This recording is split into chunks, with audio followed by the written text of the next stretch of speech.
Morning, children. Hope you all are staying safe and healthy. Be ready with a book and a pencil so that if you could come across any doubt, just note it down and we can discuss it when the school reopens. So this is second unit of your textbook, Functions of Nouns. So in the first PPT, we have already seen what a noun is, the different kinds of nouns, singular and plural nouns, countable and uncountable, gender of nouns. All these things we have already covered in the first PPT.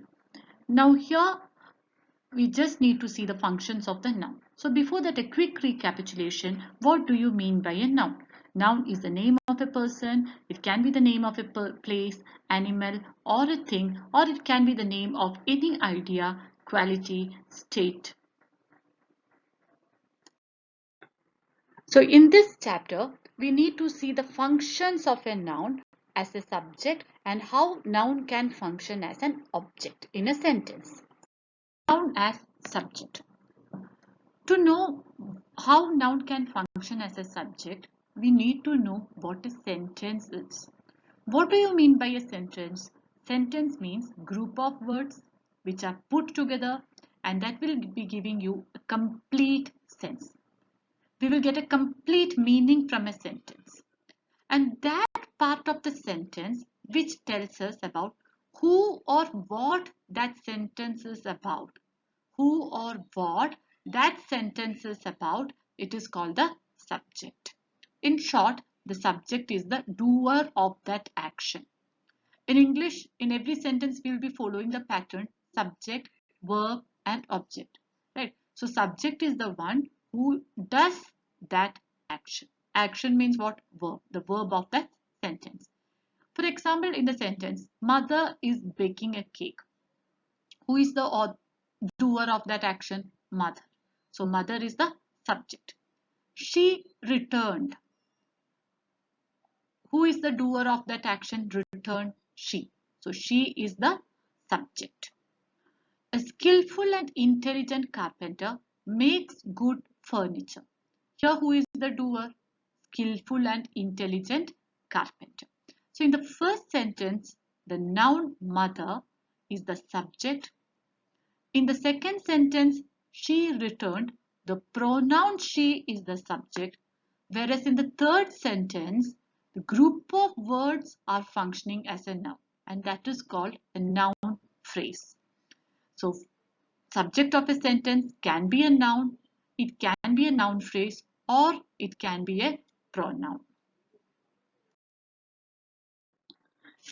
Here I have a set of questions. Identify the subject. Sheena drank coffee. So when I say what the sentence is about or the sentence is about who? Sheena. So Sheena is the subject. Or you can just see who is doing that action. So here drinking is the action and who is drinking coffee? Sheena. So Sheena is the subject.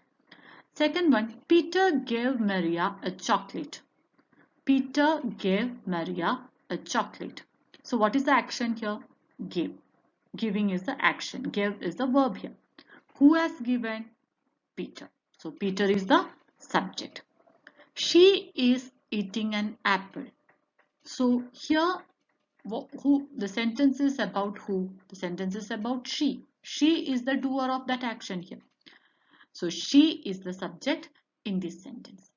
See the fourth one. Please be quiet. It is an imperative sentence, right? Because it is a request. And in the imperative sentences, subject is already understood and that is you. Fifth one, my grandfather walks every day. So what is the verb here? Verb means action. What is the action here? Walk. So who is walking? My grandfather. So my grandfather is the doer of that action. So here my grandfather is the subject. So I hope this is clear to you. Noun as object. So we have already seen how noun is functioning as a subject in a sentence. Now we need to see how noun can function as an object in the sentence. In the previous slide, we had seen that subject is the doer of that action. So when there is someone to do an action, there should be someone else to receive that action as well, right? Or there should be someone or something who is affected by that verb. So that is called object.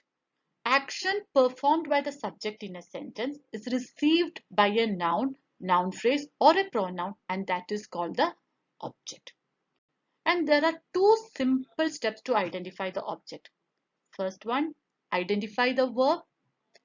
Once you have identified the verb, ask the question what or whom to the verb. The answer to the what, it will be a direct object, and answer to whom, it will be an indirect object.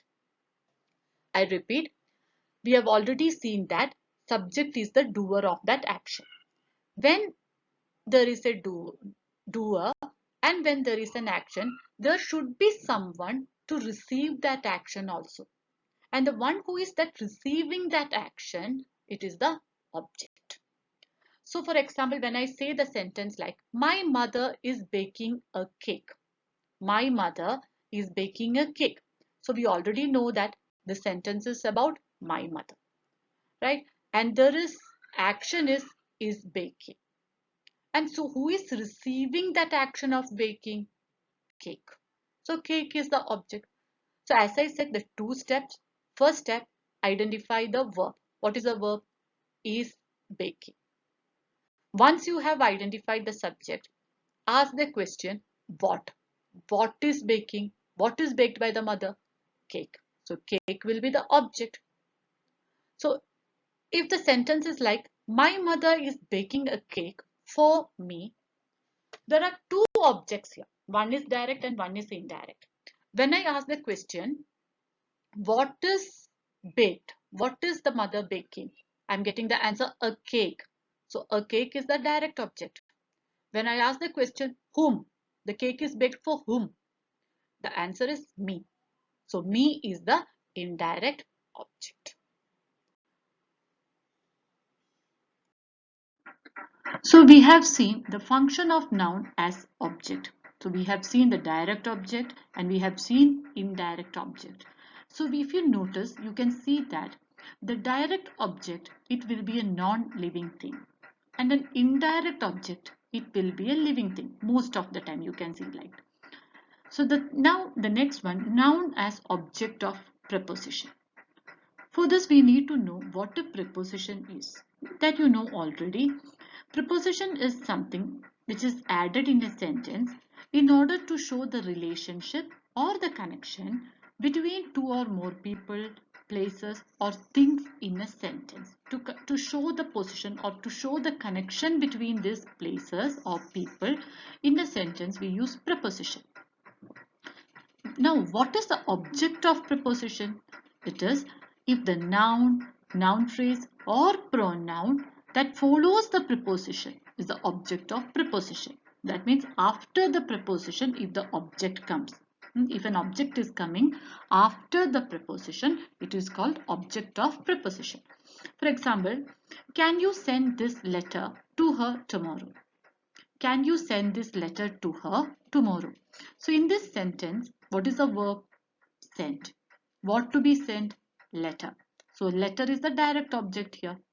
So there is a preposition to, and her is the actually which is after the preposition. So it is called the object of preposition because that object is existing after the preposition to. So it is the object of the preposition to. Second example, would you like to come with us? Would you like to come with us? So here also you can see with.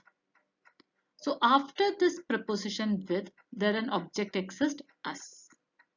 An indirect object actually, right? So here this is called, this us is the object of preposition of with. Us is the indirect object actually, and it is the object of the preposition with. I have some questions here. You need to identify the object. John is playing football with his friends. So you need to identify the object. First step, you need to identify the verb. So what is the verb here? Is playing. Once you have identified the verb, Then ask the question what? What is playing? Football. The answer to what is the direct object. So football is the direct object. And then I'm getting the answer whom. I'm getting the answer they are playing with whom? His friends. So his friends is the indirect object, but as it is coming after the preposition with, it is the object of the preposition with. Second one, Daniel made a sandwich. Step 1, identify the verb made. What did Daniel make? A sandwich. So the answer to what? It is the direct object. So a sandwich is the direct object. Third one, he offered her a flower. So he offered. Offered is the verb. What did he offer? What did he offer? A flower. So a flower is the direct object. To whom? Her. So her is the indirect object. And here you can see this is not coming after any preposition. So this is just an indirect object. Fourth one, Betty told me something. Identify the verb told. What Betty told? Something. So something is the direct object and to whom? Me. Me is the indirect object. William has visited Spain. So here the verb is visited. The action is passed to Spain actually. So Spain is the direct object. Next one, I like chocolates. Like is the verb. So, and the direct object, what do I like? Chocolates. So chocolates is the direct object. Children, this PPT is just for your understanding. Next day I'll be sending one worksheet and you can do that worksheet in your notebook.